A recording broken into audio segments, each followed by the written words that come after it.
All right, one of the last aspects of a proficiency application we're going to look at is the supplemental information page. And this, there's a lot of freedom in this. There's a lot of different things you can do. So I've got Mr. Chip Blanton with us again to talk about some things he's seen, and I'll share with you some things I saw while judging nationally and how this can be a great asset to your application and help you out. So, Mr. Chip, again, thank you for helping us today. Thanks for asking me. I appreciate it. Okay, one thing that again, I'm going to go back to Alan Waters. Alan taught me a lot about, used to be called personal page. Now it's called a supplemental information page. And there's of course a lot of different ways you can do it. You can use actual letter of recommendation or something like that from someone as your supplemental page. You can use just facts and figures that you have accumulated as your personal page or your supplemental page. But most people use a picture, use pictures, several pictures, and you can put as many pictures as you want to put on this supplemental page.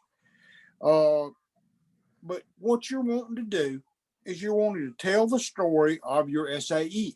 You're not wanting to tell how many touchdowns you scored, or that you were a cheerleader for 4 years, or that how many points you scored against your great rival in basketball. You want to tell about your SAE. So be sure that, and as I've gone through, be sure that you relate this to your SAE, because I've seen some that did not. And when it doesn't relate to your SAE, you're not going to get very much credit for what you've done. You can use this to tell a story. You can use this to explain something in your application that might be a little bit fuzzy. Alan and I were working on one time, and we went back, and there was a part in there that was fuzzy to us, and we didn't quite understand. So we called the student and said, okay, tell us a little bit about this. So we put a picture in and referred back to that section of the application, saying see section so-and-so, and put a picture in explaining why we did what we did. And this is a good place to talk about awards. It's a good place to talk about things that you've done and your chapter activities, but it all needs to relate to FFA and your SAE as much as possible. It's got to be downloaded. And the pictures, years ago when I first started teaching, you put, glue, you used photo glue to glue them all together. Sometimes they get lost when you put your supplemental page in like that. And now it's got to be, one page. You get one page and put as many pictures on that page as you want to. Do you use captions? You can use captions if you want to, or you can not use captions if you want to. I think using captions is much better, because you can use the captions to explain things. You can use the captions to tell how this relates to your SAE. Maybe it's another SAE that you've got that relates back to this one, because you're doing a placement SAE that helps you have a better entrepreneurship SAE, because you're making money and you're able to put it into this other SAE. So you need things you need to explain. Judges look for explanations. They look for skills learned.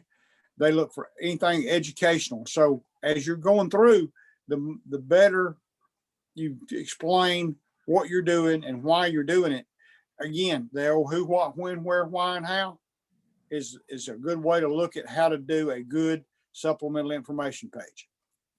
Right. And what I always like to do, Mr. Chip, similar to what you say, I use a program like Publisher or something, and I would take and put pictures in and try to tell a story with some captions. Here is an example of one of my former students, and you see we had pictures from his time in FFA. Maybe it was getting the Star Green Hand Award, or when he went and did dairy judging or something.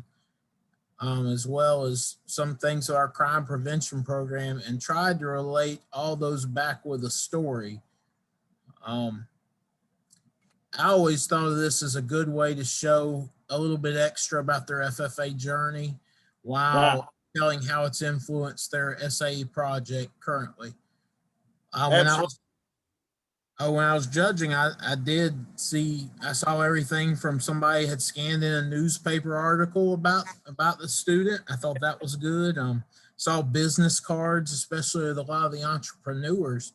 If they're running their own business and have a business card on this page, they may have inserted that in on this page. But saw a lot of different things. But I think a lot when you get the pictures in there and you get to tell the story, I think that goes a lot further than maybe just a letter from somebody or something like that. So I agree with you.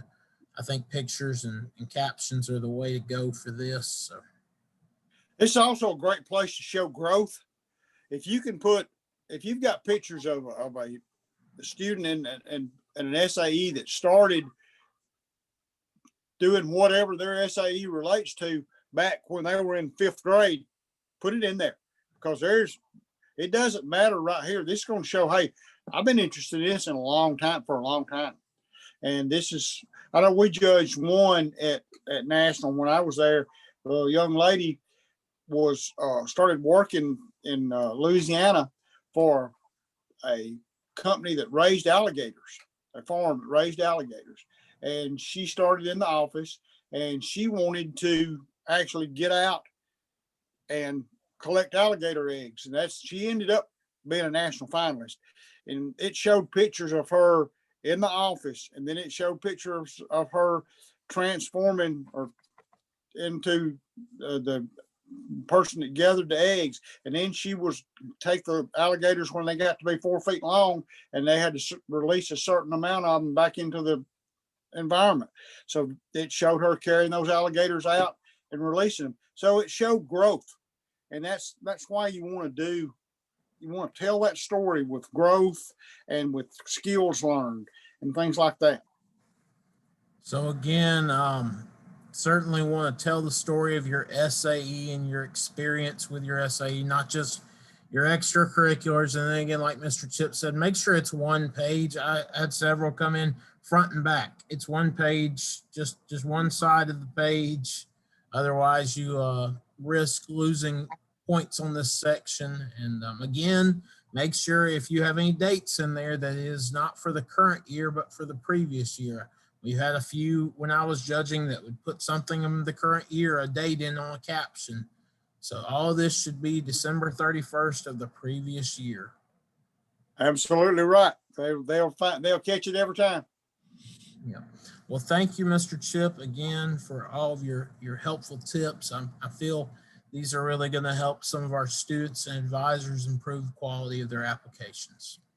Thank you for asking me. I appreciate it.